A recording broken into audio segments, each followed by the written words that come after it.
unaware she just signed a $1 billion deal.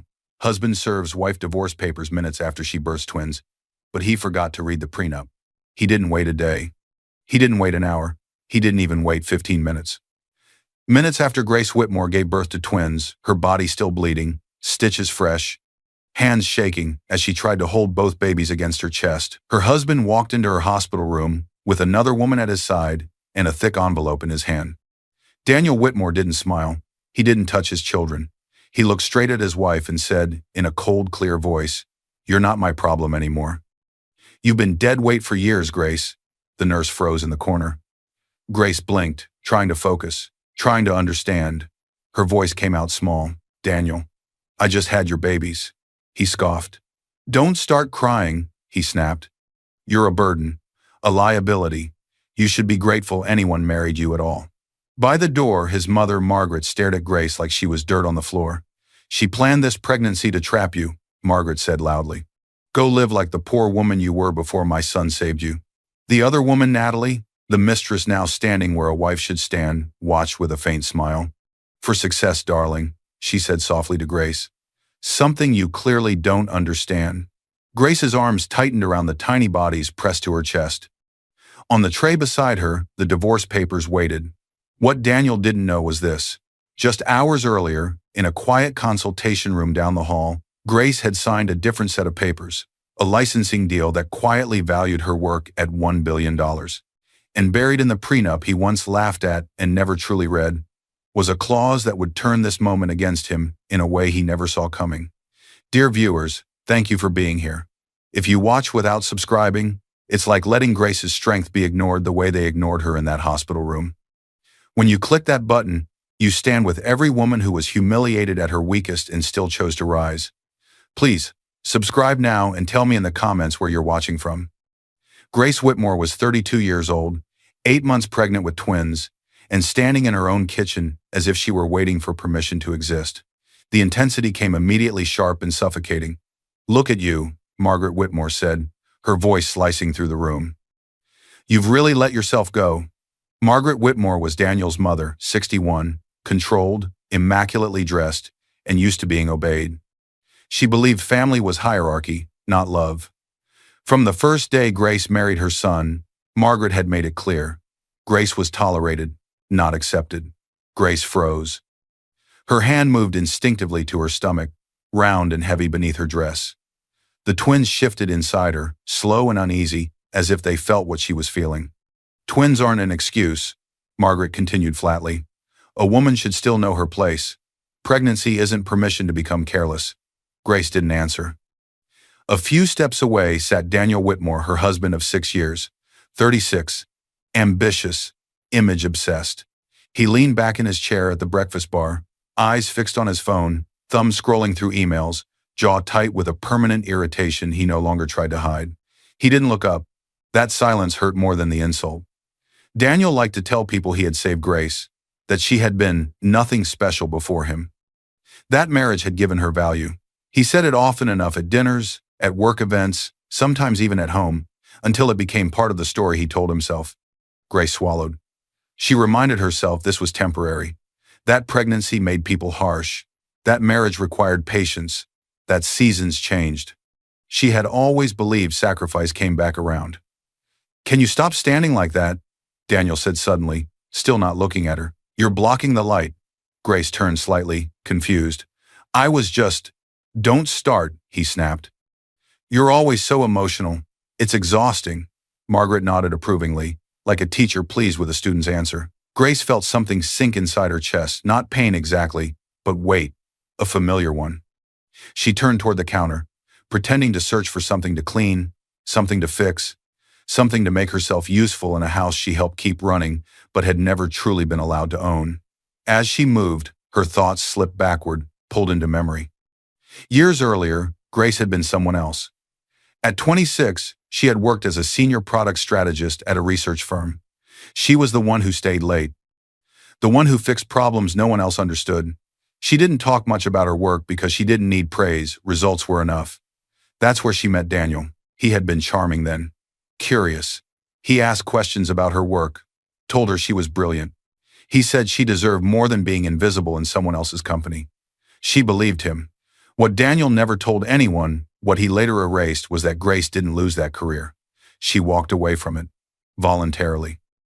3 months after their engagement, Margaret had invited Grace to lunch.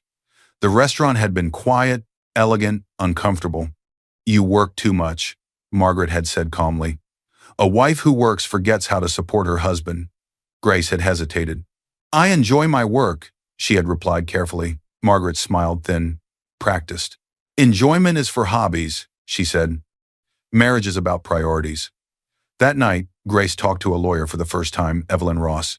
Evelyn had helped her negotiate her exit from the failing research firm and had quietly advised her to protect the algorithm she had been building there. "You have something valuable," Evelyn had said. "Don't give it away because someone tells you it's just work." Grace registered her intellectual property in her own name before she resigned. She didn't mention that part to Margaret. In the months before the wedding, after their engagement but before they set a date, Grace met with Evelyn again. That was when the prenup came up. It was Grace's idea, not Daniel's. Evelyn drafted it before the marriage, simple, clear, and signed by both of them long before the wedding ceremony. Anything Grace created before or during the marriage remained hers. No spousal claim, no shared ownership of her intellectual property, and a clause Grace insisted on: financial penalties and legal recourse if there was ever coercion, financial control, or abuse. Daniel had laughed when he saw it, skimmed it carelessly, and signed anyway.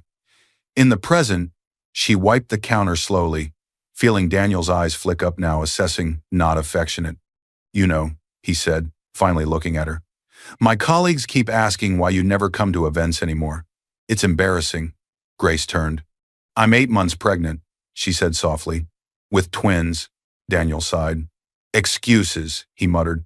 "Other women manage." Margaret smirked. Grace said nothing. She had learned silence kept the peace, or at least delayed the explosion. No one in that room noticed. No one had ever asked how Grace lived quietly alongside them. In the small office upstairs, she kept a separate laptop, always locked, always charged. It wasn't a secret because she was doing something wrong. It was separate because experience had taught her that some things were safer out of reach. She still consulted occasionally on logistics problems for her former industry contacts, all legal, all through a personal company registered in her name years ago. No overlap with Daniel's finances, no joint signatures.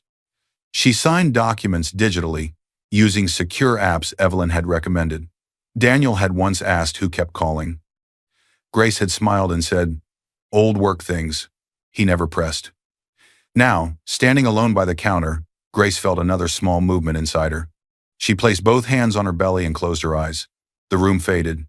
The insults, the tension, the quiet cruelty. She leaned forward slightly and whispered, barely audible, "Mama will fix this," she said softly. "I promise." Daniel scoffed behind her.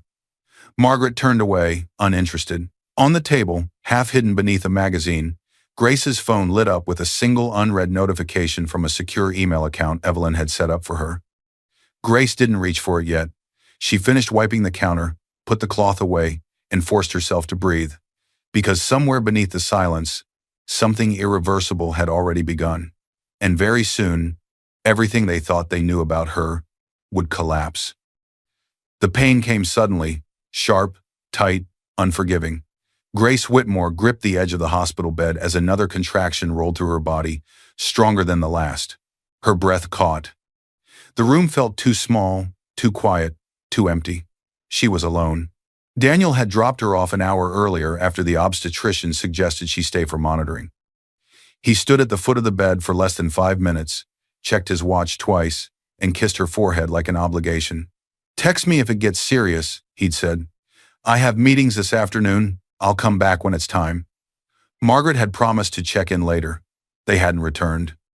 Now Grace sat under dim lights in a private consultation room just off the maternity ward, heart racing, hands trembling not just from pain, but from the weight of everything pressing in at once.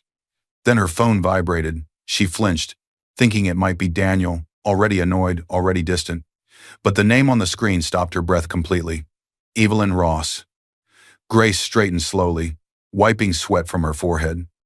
Evelyn was more than just the lawyer who had drafted her prenup. She had been there the night Grace walked away from her old firm, the one who helped her protect the code she'd written when no one else believed it mattered. Evelyn wasn't family. She wasn't emotional. She never called unless it mattered. Grace answered. Yes, she whispered. Evelyn's voice was steady on the other end. Professional, controlled. Paper rustled softly in the background. It's done, Evelyn said. Grace's fingers tightened around the phone. The licensing agreement is fully executed, Evelyn continued. Global rollout approved. Final valuation confirmed by Viridian's board this morning. Grace had signed her part of the agreement in that same consultation room earlier that morning, hand trembling slightly as she scrawled her name on the tablet Evelyn's office had sent over. Viridian. The multinational logistics company Grace had been quietly negotiating with for nearly a year. The ones who had approached her after seeing what her algorithm could do in a small pilot. You crossed 1 billion, Evelyn said. The number barely registered. Another contraction rolled through her so hard that the word billion blurred into background noise. Right now, survival felt more real than any valuation. That's their internal valuation of the technology. The first milestone payment is locked. Congratulations. And more importantly, you're officially protected. Grace closed her eyes. Not because she was overwhelmed with joy, but because for the first time in years, she felt something loosen inside her chest. Safety. Not money safety, not status safety, legal safety. Another contraction hit, and Grace inhaled slowly, grounding herself as Evelyn kept speaking. The corporate counsel signed off 20 minutes ago, Evelyn said. Your company retains ownership of the code. Viridian only licenses it. No matter what happens in your marriage, this deal is untouchable. It's in your name alone, consistent with the prenup. Grace nodded, even though Evelyn couldn't see her. Thank you, Grace said quietly. Grace, Evelyn added, her tone shifting just slightly. I saw your missed call from last night. If something is happening at home, document everything. You already know this, but I'm reminding you, the prenup's abuse clause is enforceable. Don't let them bully you into signing anything in your current condition. Grace's throat tightened. I understand. She ended the call just as the pain faded into a dull ache. The room went silent again, and with that silence came memory. Years earlier, long before pregnancy, before cruelty became routine, Grace had been working late in an empty office, staring at lines of code that no one else at the firm seemed to understand. She had noticed inefficiencies in logistics systems that cost companies millions each year, patterns no one bothered to question, so she built something better, a proprietary algorithm. Clean, adaptive, quietly powerful. At first it was just a side project, then it became more. When the firm began to collapse under bad leadership, Grace made a choice. She reclaimed what was hers legally. Her work, her idea, her creation. She registered it under her own name, protected it, refined it slowly while life moved forward around her. She never told Daniel the full scope, not because she was hiding something wrong, but because she had been warned. Margaret's voice echoed in her memory. Men get threatened by women with options, Margaret had said years ago, over tea. If you want peace, don't make him feel small. Grace had listened. She had always listened. The prenup had been Grace's idea too. Evelyn had insisted on specific language. Anything Grace created before or during the marriage remained hers. Any attempt by a spouse to transfer, conceal, or control her intellectual property triggered automatic financial penalties and immediate grounds to seek separate accounts and protection. Daniel had shrugged and signed, convinced he would always be the one holding the power. Now, sitting in a hospital room with her body preparing to split open to bring life into the world, Grace placed a hand on her stomach and breathed through another wave of discomfort. The twins shifted inside her. She whispered, barely audible, I won't let them inherit silence. The door opened briefly. A nurse peeked in, checking the monitor, offering a polite smile before leaving again. Grace was alone once more. Her phone buzzed again, this time with a message notification. Not from Daniel, not from family. A secure confirmation email, unread. She didn't open it. She didn't need to. Another contraction, surged stronger now, more urgent. Grace pressed the call button for assistance, her breathing steady, her face calm. The nurse returned with the obstetrician. They spoke to her gently, explaining that her labor was progressing faster than expected. The operating room was being prepped just in case. Somewhere else in the building, Daniel was still unaware, still scrolling, still confident, still believing he held all the power. Grace lay back against the pillow, eyes focused on the ceiling as the nurse adjusted the IV. "It's time," the nurse said softly. Grace nodded. As she was wheeled down the hallway, her phone slipped slightly on the bed beside her, screen lighting up one last time. The subject line glowed briefly before the screen dimmed. Confirmation. Final licensing agreement. Executed. Daniel never saw it. And in just minutes he would make the decision that would destroy everything he thought he controlled. He just didn't know it yet. It had been barely 15 minutes since the twins were born when the room changed. The first cry had barely faded when the door opened.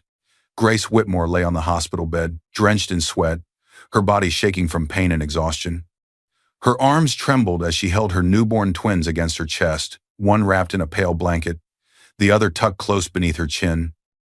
Their tiny faces were red and wrinkled, eyes closed, mouths searching blindly for comfort. She was stitched, sore, exhausted, but she was smiling. For one fragile moment, nothing else existed. Then the door opened. Hard. Daniel Whitmore walked in first. He didn't rush. He didn't smile. He didn't move toward the babies. He looked annoyed. Behind him stepped Natalie Reed, the woman Grace had seen only once before, at a company dinner, introduced as a consultant. Natalie was in her early 30s, polished, confident, dressed too well for a maternity floor.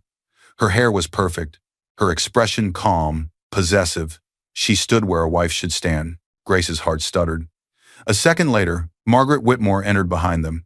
Chin lifted, lips pressed tight with satisfaction. Daniel's mother didn't look at Grace first. Her eyes went straight to the baby's cold, appraising, detached before flicking back up to the room, assessing who was watching. A nurse stood at the monitor, chart in hand. She froze as the energy shifted. Grace tightened her arms around the twins instinctively. "Daniel?" she whispered, her voice thin and confused. What is she doing here?"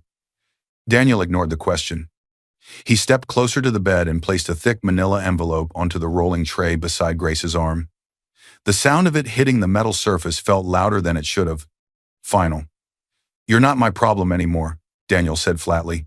"You've been dead weight for years." The words didn't make sense at first. Grace stared at him, her mind slow, foggy from medication and shock. She looked down at the envelope, then back at his face.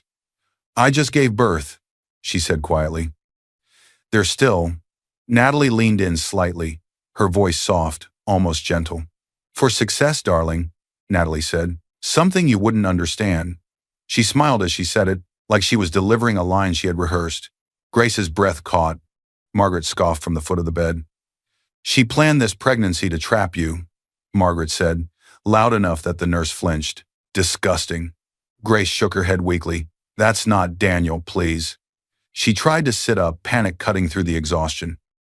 The movement sent pain ripping through her abdomen. She gasped. The nurse instinctively stepped forward. "Sir, she just came out of surgery," the nurse said carefully. "She needs rest." "This isn't." Margaret turned her head slowly and stared at the nurse. "This is a private family matter," Margaret said. "You're not needed right now." The nurse hesitated, glancing at Grace. Grace managed a small shake of her head, not because she didn't want help, but because she knew what confrontation with Margaret would look like. Not here. Not with her babies in her arms. The nurse lingered by the door, unwilling to leave completely. Daniel didn't help Grace sit up. He didn't ask how she felt. "Don't embarrass me," he snapped. "I need you to sign these so we can both move on." He tapped the envelope. Grace stared at it. "Divorce papers," Daniel said, as if announcing a delivery. "My lawyer already filed. This is just your acknowledgement." Grace looked down at her children. They were warm, real, alive. Her hands were still shaking as she adjusted the blanket around them, shielding them instinctively from the tension in the room. "Why now?" she whispered. "Why here?" Daniel exhaled sharply, irritated. "You've always been a burden," he said. "Always emotional, always in the way. I'm done carrying you." Natalie nodded, satisfied. "You should be grateful," Natalie added. Not every woman gets clarity this early. Grace felt something inside her crack, not loudly, not dramatically, but completely. She had given him years. She had given up her career, she had given birth to his children, and this was how he chose to end it. Her arms tightened around the twins again. Margaret clicked her tongue. "Stop clinging," she said. "You're making a scene." Grace didn't answer. She didn't scream. She didn't beg. She just stared at the envelope, then at the blank signature lines she could see through the translucent flap. Daniel shifted impatiently. "Sign it," he repeated. "Or this gets uglier. Lawyers. Depositions. You're not built for that." Grace swallowed hard. The room was silent except for the soft breathing of the babies. Then her phone buzzed on the bed beside her elbow. Once. The sound cut through everything. Grace flinched. Daniel reacted instantly. He reached over and knocked the phone aside without even looking at it. It slid across the sheet and stopped near the edge of the mattress, screen lighting up briefly before dimming again. No one saw the subject line. Confirmation. Final licensing agreement executed. Grace didn't reach for it. She looked at Daniel instead. "I'm not signing anything right now," she said, voice barely above a whisper but steadier than before. "I just had surgery. My lawyer will review it." Daniel's eyes flashed. "You don't have a lawyer," he said. "You have me. Or you did." Grace held his gaze. "I do," she said quietly. "I've had one for years." For the first time, Daniel hesitated. The nurse shifted her weight, stepping closer to the bed again. "I'm documenting this conversation," the nurse said carefully. "It's hospital policy when legal documents are brought into a post-op room." Margaret turned on her sharply. "You people and your policies." Daniel cut her off with a small gesture. He could feel control slipping and didn't understand why. He grabbed the envelope, shoved it back into his briefcase, and snapped it shut. "This isn't over," he said. He turned and walked out. Natalie followed him, heels clicking softly on the floor. Margaret lingered a moment longer, eyes cold. "You brought this on yourself," she said. Then she left. The door closed. Grace was alone again, holding 2 newborn lives against her chest, pain pulsing through her body. The nurse moved quickly now, adjusting the blankets, checking the IV, her professionalism returning. "I'm so sorry," the nurse said quietly. "Do you want me to note everything that just happened?" Grace nodded once, unable to trust her voice. The nurse tapped the tablet, documenting. Outside the room, voices faded. Inside, something else awakened. Grace lowered her forehead to the twins' heads and closed her eyes. Very soon, everything Daniel thought he had ended would only just begin. The card reader beeped once, then again, then a third time, louder, sharper, final. Declined. 3 days after giving birth, Grace Whitmore stood at the hospital pharmacy counter, her body still sore, her arms heavy as she held one twin while the other slept in a carrier at her feet. The discharge nurse had given her a list of medications to fill before she left. The clerk shifted awkwardly, eyes flicking to the babies, then back to the screen. "I'm sorry," the clerk said softly. "It says the account is closed." Grace felt heat rush to her face. "That can't be right," she said, her voice calm but thin. "We've used that card for years. Please try again." The clerk did. The same answer. Behind Grace, through the glass doors, Daniel's car idled in the patient pickup lane. He sat in the driver's seat, sunglasses on, tapping his fingers on the steering wheel. In the passenger seat, Natalie Reed scrolled through her phone, lips curved in a small, pleased smile. Natalie had insisted on coming along when Daniel picked Grace up. "It'll be easier," she'd said. "I can help you carry things while Grace recovers." Now she leaned out the open window slightly when she saw Grace turn back toward the counter.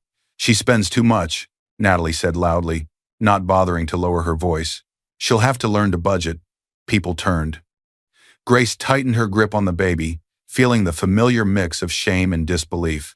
She reached into her bag and pulled out an envelope of emergency cash she had kept for years, money she'd set aside quietly from small consulting payments long before the licensing deal. She paid the clerk without looking at anyone. Outside, she started recording on her phone before she reached the car. The camera angled down at her feet, the audio clear. "What happened?" Daniel asked as she opened the back door slowly. "The card was declined," Grace said, easing into the seat with a wince. "They said the account was closed."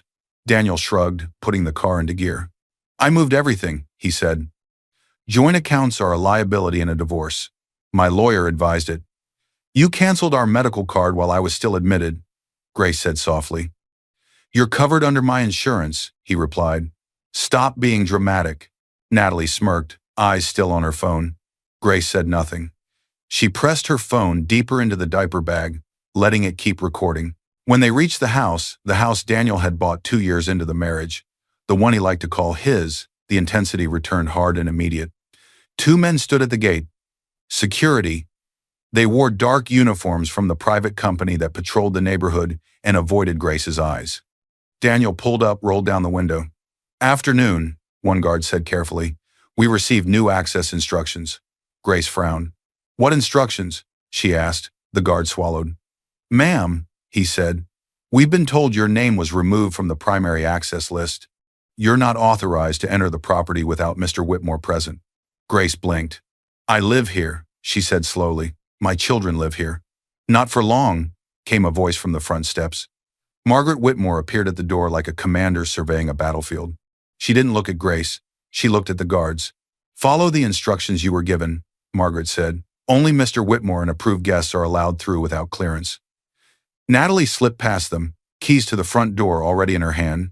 Grace opened the car door, moving carefully, pain flaring through her abdomen as she stepped out with the twin carrier. Daniel, she said. I just had surgery. I need my things. The baby's things, their cribs. Daniel avoided her eyes. You'll have what you need, he said. We'll send essentials to wherever you're staying. This is simpler. I wasn't told I was staying anywhere else, Grace said. Margaret smiled thinly. You'll manage, she said. You managed before my son saved you. Inside, the house moved quickly without Grace. Drawers opened, closets emptied, suitcases dragged across floors. Grace stood at the gate, the twins fussing softly, while her life was sorted without her input. One of Daniel's siblings, his younger brother, Evan, late 20s, always quiet, stood near the walkway. He watched, hands in pockets, saying nothing. Another sibling, Lena, leaned against the railing, eyes fixed on her phone, pretending not to listen. No one defended Grace. No one asked questions. Grace shifted the weight of the carrier and pulled out her phone with her free hand, keeping it low, the screen dark. The audio app she'd opened at the pharmacy was still running. Ma'am, do you have somewhere to go tonight? One of the guards asked quietly when Margaret stepped back inside. Grace nodded, though she didn't. Not yet. Yes, she said. I'll manage. She wouldn't tell them that her somewhere would be a small furnished rental Evelyn had mentioned once, just in case. Natalie reappeared at the doorway wearing Grace's robe, the one Grace wore every morning. Natalie smiled, turning slightly, admiring herself in the reflection of the glass. So this is where we'll live, she said casually. Daniel didn't correct her. Grace felt something detach inside her, not her heart, but something colder, something that watched instead of felt. Her phone buzzed in her hand. Evelyn, Grace answered. Are you safe? Evelyn asked. No greeting, no small talk. Not here, Grace replied. Go to the address I texted you yesterday, Evelyn said. The short-term rental. I booked it in your name. We'll deal with the house legally. Don't argue with them right now. Grace glanced at the gate cameras, the guards, the open front door where her robe now hung on someone else's shoulders. I have the babies, she said. I know, Evelyn replied. That's why I'm telling you not to stand in a driveway arguing with people who want you destabilized. Get somewhere stable. Then we move. Later that night, after she settled the twins and borrowed bassinets in the small rental apartment Evelyn had arranged, Grace received another message. Margaret was hosting a small family gathering and expected Grace to be there to discuss terms like an adult. Evelyn replied first. Go, she texted, and record everything. Grace arrived slowly, exhausted, carrying the twins. The room fell quiet when she entered. Margaret glanced at the chair beside Daniel at the long dining table. Remove that, she said sharply. A cousin hesitated, then picked it up and carried it away. Grace stood. She doesn't belong here, Margaret said, loud enough for everyone to hear. She never did. A phone lifted on the far side of the room. Grace saw the screen glowing, angled toward her. Recording. Daniel didn't look at her. Natalie sat where Grace should have been, one hand resting on Daniel's knee. Grace shifted her weight, pain flaring through her abdomen, but she didn't ask to sit. She didn't ask for anything. She watched. She noticed the way Natalie handled papers, financial documents, casually flipping through them, confident. She noticed Daniel's banking notifications lighting up on his phone, and the way he tilted the screen just enough for Natalie to see. She noticed everything. No one spoke to Grace directly. She was there, but invisible. When the gathering ended, Grace stood near the doorway, preparing to leave. Natalie walked past her and kissed Daniel. Slow, deliberate, territorial, in Grace's former living room. Grace didn't cry. She didn't react. She memorized. The way Daniel leaned into it, the way Margaret watched with approval, the way the security guard logged the time at the gate as she left again with her children. As Grace stepped outside, her phone buzzed in her pocket. She didn't check it yet. But she knew without knowing how that everything being taken from her was being documented somewhere else, quietly. And soon, very quietly, the people who erased her would learn what it meant to leave a trail. Because what they thought was the end was only evidence being born. The door closed behind Grace with a soft click. For a moment, the sound felt louder than it should have, final, deliberate, controlled. She stood still, one hand resting on the handle, breathing through the ache in her body. Every movement still reminded her of what she had been through. Surgery, blood loss, sleepless nights, but her grip was steady. The twins slept in their carrier beside her, tiny chests rising and falling in perfect rhythm. This was the first quiet she had known in days that wasn't filled with someone else's voice. Grace stepped into the office. It was small, neutral, no personal touches. Just a table, 3 chairs, and a large window that let in afternoon light. The kind of place where decisions were made carefully, with more facts than emotion. At the table sat Evelyn Ross.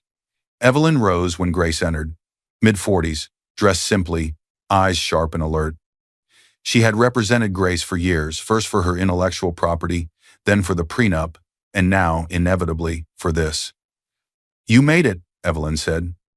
Grace nodded and sat down slowly, lowering herself into the chair beside the twins. She adjusted the blanket around them before looking up again. Evelyn didn't rush her. She laid out a thick folder and began spreading documents across the table. Bank statements, legal notices, printed screenshots, security access logs. "They moved faster than I expected," Evelyn said, "but they also made more mistakes than I expected." Grace leaned forward slightly. Evelyn pointed to the first page. "Financial control," she said. "Your cards were canceled while you were hospitalized, and your access to the marital home was removed without any court order. That's documented, time-stamped, violates both standard marital rights and the abuse clause in your prenup." She slid another page forward. "Unauthorized transfers," Evelyn continued. "Marital funds moved to Natalie Reed's personal account, labeled as consulting fees, no contract, no deliverables, no approval from you, despite your prenup requiring mutual consent for large transfers." Grace nodded once. Evelyn placed a third document down. "Coercion," she said. "Divorce papers brought into a post-operative room, witnessed by a nurse. The hospital has already confirmed they have an incident report on file." Grace's jaw tightened, but her voice stayed even. "They didn't hide it," she said quietly. "They thought they didn't have to." Evelyn studied her for a moment before speaking again. "You were right to save everything." Grace reached into her bag and placed her phone on the table. She unlocked it, then slid it toward Evelyn, the screen filled with files. Videos, photos, audio clips, security footage of the gate guard telling her she was no longer authorized to enter. A recording of Margaret insisting she never belonged here. Natalie's comment at the pharmacy about learning to budget. Daniel admitting he moved everything out of the joint account. Grace watched Evelyn scroll. She didn't look away. "They thought silence meant weakness," Grace said. It didn't. There was a knock at the door. A man stepped inside briefly, early 40s, plain clothes, alert eyes. "This is Mark Hale," Evelyn said. "Private investigator." He verified the digital evidence and pulled independent logs. Mark nodded to Grace. "We've cross-checked everything," he said. "Security records match your footage. Gate logs, transaction times, staff statements, it all lines up. And one more thing. Daniel and Natalie set up a shell company 3 months ago. Reed Whitmore Analytics. No real product. Just a name that looks close enough to your field to raise eyebrows." Grace's expression didn't change, but her eyes sharpened. "They plan to present your algorithm as theirs, if they could get access," Mark said. Viridian flagged the attempted contact from their end. They forwarded the emails. Viridian already sees them as a risk, Evelyn added. That helps you. A lot. Grace met Mark's gaze. Is it enough? She asked. Mark didn't hesitate. Yes. He stepped back out, closing the door quietly behind him. The room settled again.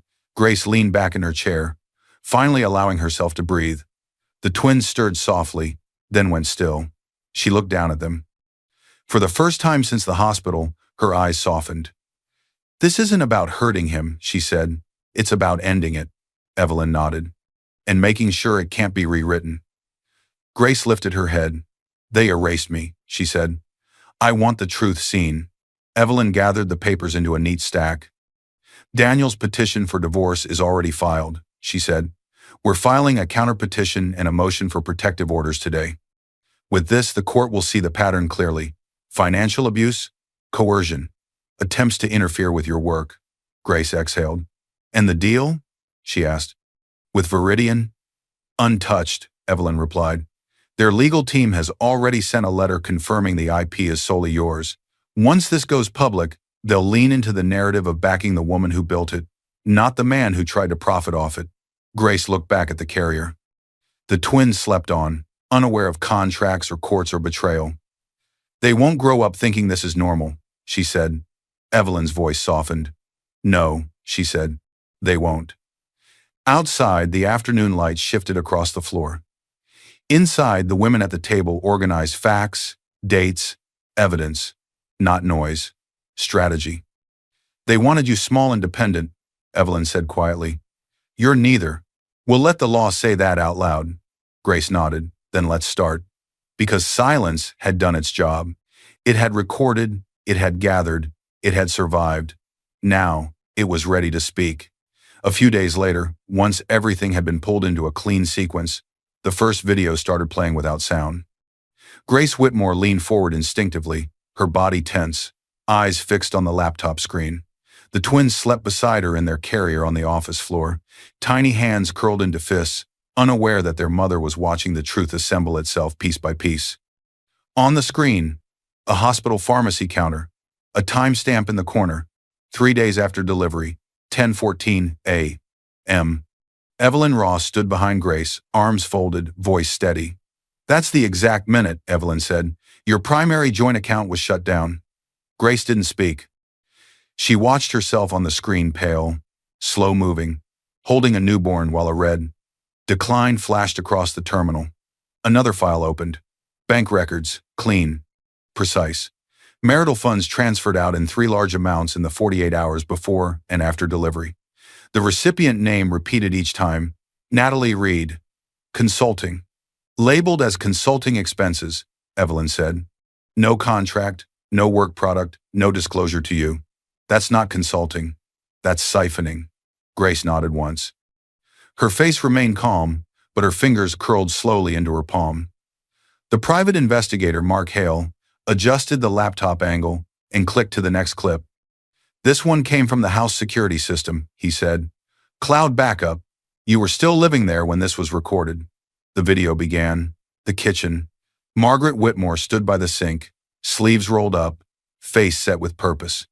She poured dark, dirty mop water into a bucket, stirring it with a handle. Daniel stood beside her, tense. She needs to learn respect, Margaret said. Take the clean bucket away and give her this. Do it now, before she thinks she still belongs here.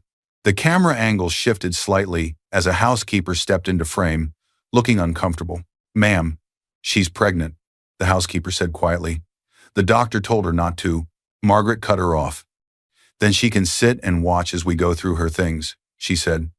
Either way, she'll understand this isn't her home. The clip ended. The room was silent. Evelyn lowered herself into the chair across from Grace. This isn't just unkind, Evelyn said. This shows a pattern. Humiliation, control. You were pregnant with twins when this was recorded. The timestamp puts it at 6 months. Grace stared at the blank screen. For years, she had been told to endure, to stay quiet, to make things easier. Now silence was finally speaking for her. Mark placed another file on the table. Former staff came forward once your counterpetition was filed, he said. They were afraid of losing their jobs before. Now they're not. These are their statements. He slid over written declarations, short, factual, unemotional. Grace read them slowly. Dates, orders, witness behavior. One line stood out. Mr. Whitmore instructed us not to acknowledge Mrs. Whitmore's presence in front of guests. One statement read. He said it would confuse the hierarchy. Grace's throat tightened. Evelyn tapped the next folder. There's more, she said. Grace looked up. Evelyn opened it carefully, revealing photographs taken by fire inspectors from the security company that maintained the house's alarm system. Burnt paper fragments, charred edges, part of an envelope seal. A sealed legal letter, Evelyn said. Destroyed in the Whitmore kitchen trash 3 weeks before the birth. Grace's eyes sharpened. That letter, Evelyn continued, was the original hard copy from Viridian's legal department, confirming your exclusive ownership of the algorithm and the valuation metrics they used. Their office sent it by courier and got a delivery confirmation. It never reached you. Mark nodded. The housekeeper reported a fancy legal letter arriving that day, he said. She says Natalie picked it up and said, "This doesn't matter anymore," and then later she saw burnt paper in the trash. The fire inspector confirmed the remains are consistent with the courier stationery. Grace inhaled slowly. Natalie hadn't just humiliated her. She had tried to erase proof of Grace's ownership before the deal was finalized. Grace reached into her bag and removed a slim folder of her own. She placed it gently on the table. I kept digital backups, she said. Emailed versions, scanned drafts. Viridian's counsel resent everything to my secure account. Evelyn smiled faintly. I assumed you did. The videos continued. A nurse's incident report from the hospital. Daniel delivering divorce documents to a post-operative room. Margaret ordering the nurse to leave. Grace clearly stating she would not sign without her lawyer. Gate logs from the house. Grace's access removed on the same day. Daniel texted his lawyer about getting her out before she realizes what we moved. And then another layer. This is where it gets interesting, Mark said, opening one more file. Daniel's workplace. A series of emails flashed on the screen. Daniel and Natalie, using company emails and letterhead, pitching Reed Whitmore Analytics to Viridian as a streamlined solution for logistics optimization. They attached vague descriptions, no working prototype, but the language mirrored Grace's early pitch decks almost word for word. They tried to get a separate meeting, Mark said. Viridian's general counsel flagged it as a conflict and forwarded everything to Evelyn. Evelyn didn't hide her satisfaction. They thought you were alone, she said. You weren't. Grace watched it all with a strange calm. She wasn't reliving pain, she was mapping it. At one point, Mark looked up from his notes. We've already turned this over to a forensic accountant, he said. The court will see the money trail. The regulators will see the attempted shell company. Your prenup's abuse provisions will hold. Grace glanced down at her children again. She adjusted the blanket around them, smoothing it carefully. They won't grow up thinking this is normal, she said. Evelyn's voice softened. No, she said, they won't. The sun dipped lower outside the window, casting long shadows across the office floor. Mark closed his laptop. We have enough, he said simply. Evelyn nodded. More than enough, she echoed. From this point forward, we don't just defend, we set the record. Grace looked at her reflection in the dark laptop screen. This was supposed to be quiet, she said. He wanted me to disappear. Evelyn met her gaze. Do you want this to end quietly, she asked, or do you want the truth on record, where it can't be spun later? Grace didn't answer right away. She watched the twins breathe, the rise and fall of their tiny chests. Then she nodded. We go public, she said. And somewhere, not yet aware, Daniel was still standing on ground that was already breaking beneath him. He just hadn't felt it move yet. The courtroom doors swung open with a sharp echo. Weeks had passed since Grace left the house. Enough time for filings, responses, and arguments on paper. Not enough time for Daniel to understand what he was walking into. Daniel Whitmore walked in first. His posture was confident, shoulders back, chin lifted like a man who believed he still owned the room. He wore a tailored suit, expensive watch, polished shoes. He looked calm, almost bored. At his side sat Natalie Reed, legs crossed neatly, nails perfect, lips curved into a controlled half-smile. She scanned the courtroom as if it were just another meeting she expected to win. Behind them, Margaret Whitmore took her seat, spine straight, eyes cold. She leaned toward Daniel and whispered without concern for anyone else hearing. "She'll fold," Margaret said. "She always does." Daniel didn't respond. He didn't need to. He believed her. Then the room shifted. Grace Whitmore entered last. She didn't rush. She didn't hesitate. She walked in slowly, carefully, her posture calm, her face composed. She wore a simple dress. No jewelry meant to impress. She wasn't trying to look powerful. She already was. The press noticed first. Then the observers. A low murmur moved through the room as Grace took her seat beside Evelyn Ross, her lawyer. Daniel glanced back. For the first time, his expression tightened. Grace didn't look at him. The judge, an older man with a steady voice and sharp eyes, called the court to order. Papers were passed forward. Silence fell. The judge adjusted his glasses and began reading from the document at the heart of the case. The prenuptial agreement, page by page, line by line. Daniel's lawyer shifted in his seat. The language was clear, precise, unavoidable. Clause 1. All intellectual property created by or belonging to Grace Whitmore before or during the marriage remains her sole property. Clause 2. No spouse may claim ownership, partial or otherwise, of said intellectual property, regardless of marital assets. Clause 3. Any attempt to coerce, control, or financially sabotage the protected party triggers automatic financial penalties, including reimbursement of diverted funds and coverage of legal fees. Clause 4. In the event that abuse is documented by third-party evidence, such as medical reports, financial records, or witness statements, the protected party may seek separate residence, sole management of her income, and primary custody without financial penalty or claim against her work. Daniel's jaw tightened. Natalie's smile faded slightly. Evelyn stood. "Your Honor," she said, calm and controlled, "we submit Exhibit A through Exhibit F, supporting repeated violations of this agreement, as well as separate causes for financial abuse and coercive control." Screens were turned on, videos played, the pharmacy counter, the decline card, the timestamp 3 days after surgery, the hospital room, divorce papers on a tray, Grace holding newborn twins, the nurse's incident report confirming timing and content. Natalie instructing staff to remove baby items from the house while Grace was recovering elsewhere. Margaret directing dirty mop water to be used to humiliate Grace during pregnancy. Gate logs showing Grace's access removed without any court order. Email chains from Daniel and Natalie using company resources, trying to sell Reed Whitmore Analytics to Veridian while describing capabilities lifted from Grace's protected materials.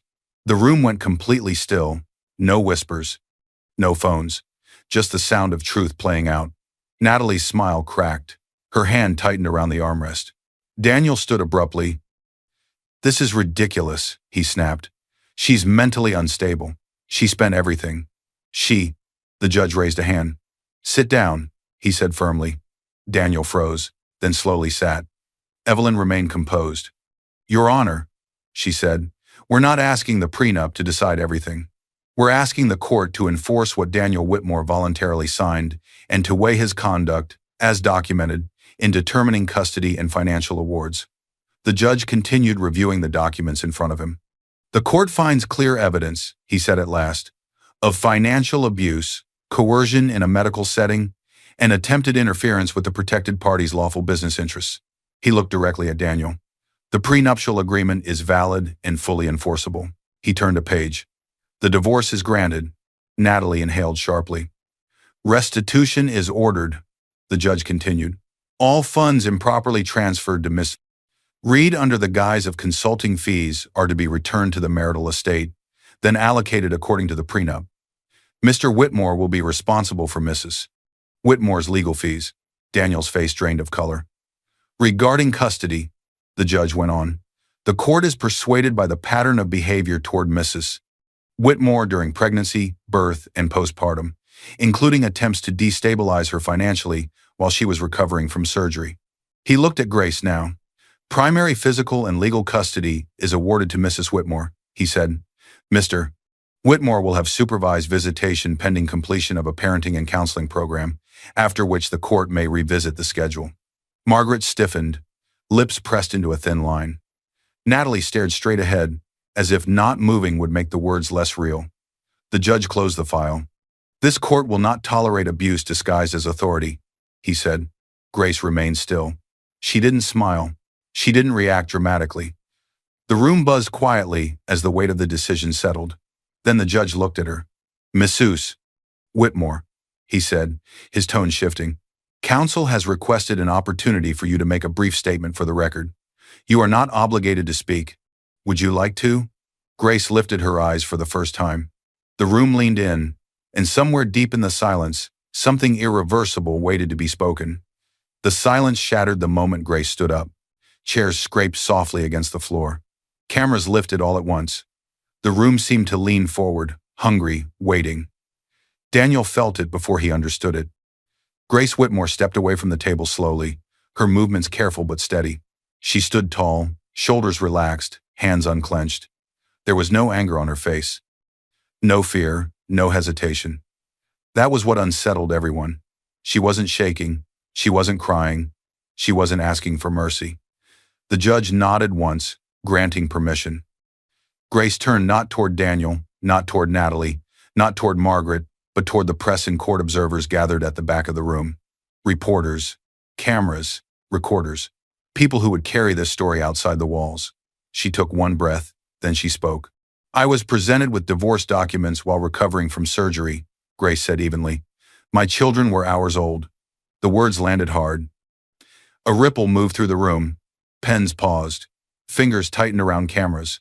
Grace continued, her voice calm, controlled, impossible to interrupt. "My access to the home I lived in was revoked without a court order," she said. "My accounts were closed while I was still in a hospital bed. My children's basic needs were turned into leverage." Daniel shifted in his seat. Natalie's posture stiffened. Margaret's jaw tightened. Grace didn't look at them. "My silence," Grace said, "was mistaken for consent." Cameras clicked rapidly now. Flash after flash lit the room, but Grace didn't flinch. She had lived through worse than bright lights. She paused not because she was overwhelmed, but because she chose to. When she spoke again, her voice was quieter. "This isn't revenge," Daniel scoffed under his breath. Grace heard it. She turned then, finally, and looked at him. "This is accountability," she said. The word echoed. Natalie's remaining composure slipped. Her throat moved as she swallowed hard. She stared down at her hands, nails digging into her palm. Grace shifted her gaze to Margaret. "For years," Grace said calmly, "I was told to stay quiet, to be grateful, to endure." Margaret didn't blink. "But endurance," Grace continued, "is not agreement." The room was so quiet now that every breath felt loud. Grace turned back toward the judge and the press. "And for the record," she said, her tone still level, still restrained, "the company that licensed the algorithm I built quietly, over years finalized a deal the day my children were born." Daniel's head snapped up. Grace didn't stop. "Their internal valuation of that technology," she said, "exceeds $1 billion. The reaction was immediate. Gasps rippled through the courtroom. A reporter whispered, "Did she say billion?" Another dropped a pen. Natalie's face drained of color. Daniel froze. Margaret stared straight ahead, unmoving, as if her body hadn't caught up to the moment yet. Grace didn't elaborate. She didn't explain. She didn't name the company. She didn't need to. Her lawyer, the court, and Viridian's legal team had already confirmed everything off camera. Today's words were not a boast. They were a statement of fact on the public record. Grace stepped back slowly, returning to her seat beside Evelyn. Her hands rested in her lap, calm, still. The room buzzed, now low voices, frantic typing, whispered disbelief. Daniel stared at the table. Natalie's phone buzzed. Once, she ignored it. It buzzed again. And again, Natalie glanced down despite herself. Messages stacked across the screen. "We need to pause our collaboration. Given today's ruling, we have to distance. Call will not proceed." Her fingers tightened around the phone. Grace didn't look at her. She didn't need to. The judge called for order, but the energy in the room had shifted permanently. The story no longer belonged to Daniel, or Margaret, or Natalie. It belonged to Grace. And as Natalie's phone continued to vibrate uncontrollably, urgently, one truth became impossible to ignore. What had started as a private betrayal was now a matter of public record. And the collapse had only just begun. The first notification hit Daniel's phone like a slap. Access revoked. He frowned, sitting in the back of a rideshare, still in the same suit he had worn to court that morning. His jaw was tight, his mind replaying Grace's words even as he tried to drown them out. The company that licensed the algorithm I built, internal valuation exceeds $1 billion. He had barely slept the night before. He hadn't expected to lose. Another notification blinked across the screen. Accounts under review, then another. Mandatory meeting, compliance and HR, 3 p.m. Daniel's chest tightened. This wasn't supposed to touch him. This was supposed to be messy for Grace, not for him. He was the one with status, contacts, influence. He was the one people respected. He stepped out of the car and headed toward his office building, walking a little too fast, trying to look casual. The lobby felt different, quieter. Eyes followed him, then quickly looked away. He swiped his access card at the turnstile. Red light. He tried again. Red. Must be an error, he muttered. Security approached him, 2 guards he knew by name. Today, they wouldn't meet his eyes. Mr. Whitmore, one said carefully. They asked us to bring you straight to the executive floor. Daniel forced a smile. Of course, he said. They probably need me to help handle the press. They rode the elevator in silence. On the top floor, he walked into the corner office that had always belonged to his mentor, then to him in all but title. The senior executive, a man who once praised Daniel for his bold instincts, sat behind the desk. He didn't stand. Good afternoon, Daniel said, forcing charm into his voice. I assume you've seen the circus. Completely one-sided. I can explain. The executive slid a plain cardboard box across the desk. Your access has been terminated, he said flatly. Effective immediately. Daniel blinked. Excuse me? Compliance reviewed the testimony and court documents, the man said. The financial abuse. The attempt to funnel funds as consulting payments. The emails to Viridian, using our company's signature, to promote Reed Whitmore Analytics. That's my private life, Daniel snapped. You can't, you attached our logo to it, the man cut in. You represented yourself as acting with our backing while trying to profit from a technology you had no rights to. That makes it our problem. On the wall outside, where Daniel's name had once been listed under future partners, there was now an empty space. His nameplate was already gone. He stared at the box, personal items, framed photos, awards he had proudly displayed. Security will escort you out, the man said. You're not to contact any clients. Legal will follow up regarding potential claims. Daniel laughed once, bitter and small. You're throwing me out over her? He demanded. Over a woman who spent her life doing nothing? The executive's face hardened. You might want to read the business news before you describe her that way, he said. It seems the market disagrees. Daniel didn't answer. He picked up the box. His hands felt heavier than the weight inside it. Security led him through the office he used to walk through like he owned it. Today, no one greeted him. No one met his eyes. Conversations died as he passed. In the reflection of the elevator doors, he didn't see a powerful man. He saw someone who had bet everything on control and never bothered to read the fine print. Across town, Natalie Reed sat alone in her car, parked in a quiet lot. Her hands shook as she scrolled. Headline after headline flashed across her screen. Court confirms abuse. Upholds prenup in Whitmore case. Consultant named in misuse of funds allegations. Shell company linked to attempted IP interference under review. She opened her banking app. AC count temporarily restricted pending review. Her laugh came out sharp and brittle. This wasn't the plan, she whispered. Natalie had always been strategic. She didn't fall into affairs. She leveraged them. She didn't attach herself to men for romance. She attached herself for access. Daniel was supposed to be a step up, not an anchor. Her phone buzzed again, messages from numbers she recognized. Given today's ruling, we have to pause our work together. Our firm can't be associated with ongoing investigations.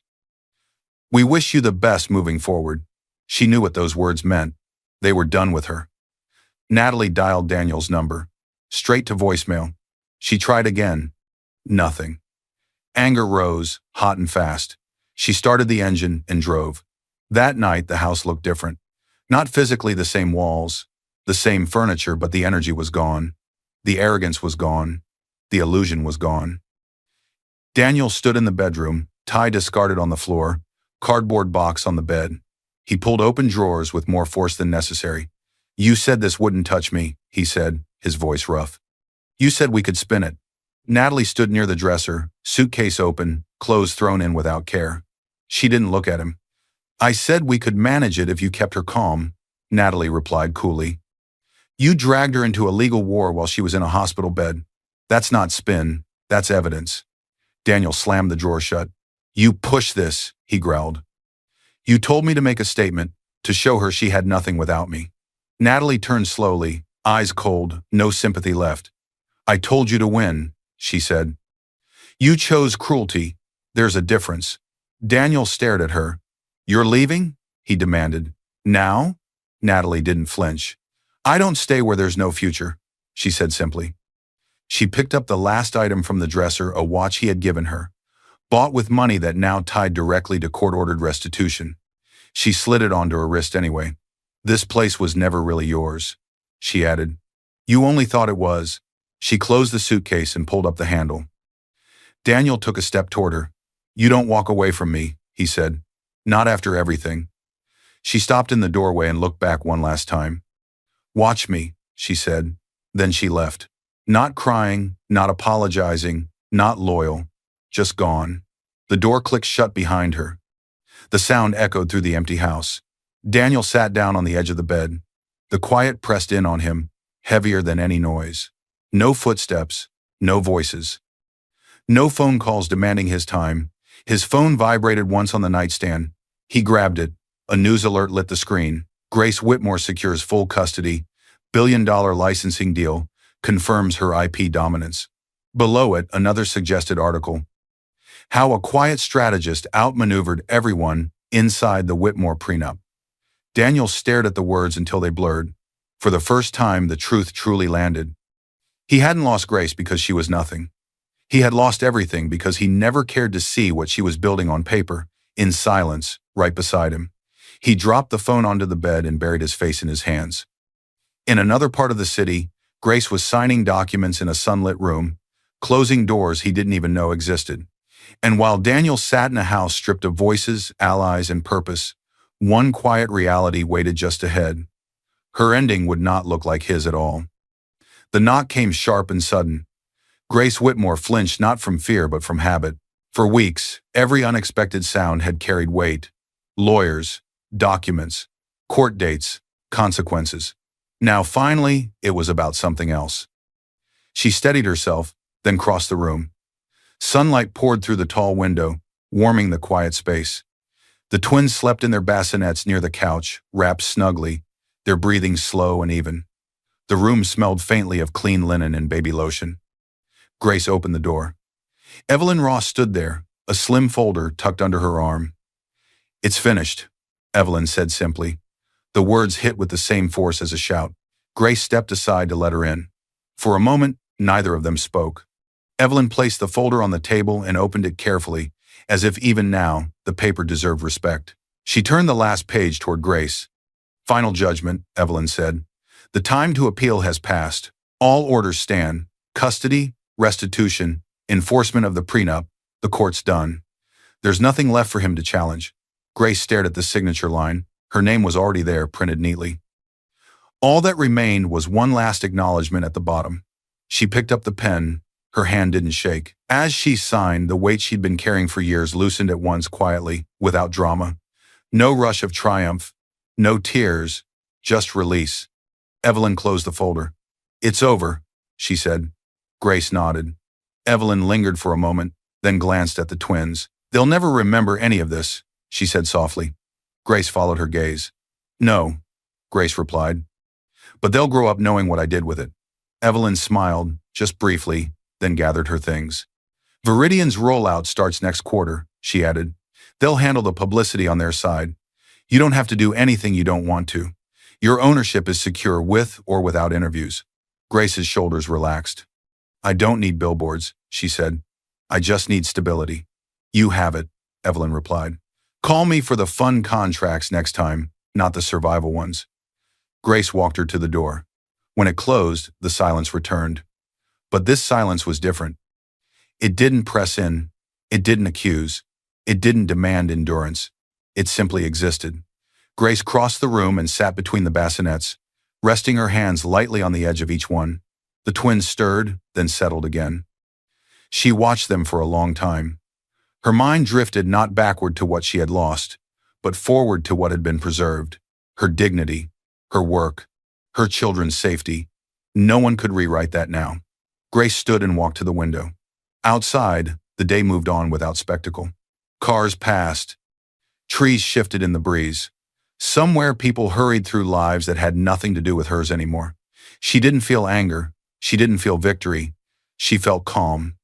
And calm, she realized, was the rarest kind of freedom. Grace leaned her forehead lightly against the glass and whispered, so softly that only the room could hear her, "We're free." Behind her, the twins slept on. The camera lingered not on wealth, not on headlines, not on consequences, but on stillness. On a woman who had been erased and refused to disappear. On a future built quietly, deliberately, and entirely on her own terms. And somewhere far away, the noise of Daniel's collapse continued without her. She didn't need to watch it. She had already moved on. Because the strongest ending isn't revenge, it's peace. I hope you enjoyed watching this story as much as I enjoyed creating it. Like, share, and comment on the lessons you've learned. Let me know where you're watching from in the comments below. See you in my next video.